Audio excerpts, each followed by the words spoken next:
अस्सलाम वालेकुम बच्चों। उर्दू बाल भारती तीसरी जमात सफ़ा नंबर 44। इस किताब से आज हम नज़म पढ़ेंगे चूहा और बिल्ली। चूहा चूहा बिल्ली सोच रहे थे जाएं दिल्ली। चूहा चूहा बिल्ली सोच रहे थे जाएं दिल्ली। पहले सोचा ट्रेन से जाएं, लेकिन पैसे कहाँ से लाएं। पहले सोचा ट्रेन से जाएं, लेकिन पैसे कहाँ से लाएं। बस में कैसे चढ़ पाएंगे, पकड़े गए तो पछताएंगे। बस में कैसे चढ़ पाएंगे, पकड़े गए तो पछताएंगे। चूहा बोला बात बदल कर, हम जाएंगे पैदल चल कर। चूहा बोला बात बदल कर, हम जाएंगे पैदल चल कर।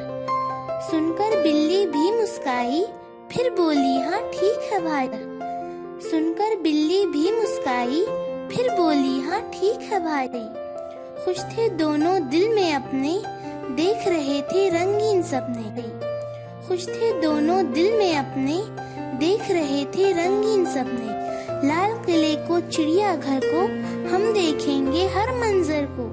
लाल किले को चिड़िया घर को, हम देखेंगे हर मंजर को।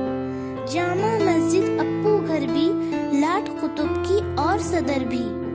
जामा मस्जिद अप्पू घर भी, लाट कुतुब की और सदर भी। जंतर मंतर भी जाएंगे, झूमे नाचेंगे गाएंगे। जंतर मंतर भी जाएंगे, झूमे नाचेंगे गाएंगे। चूहा चूहा बिल्ली सोच रहे थे जाएं दिल्ली। चूहा चूहा बिल्ली सोच रहे थे जाएं दिल्ली।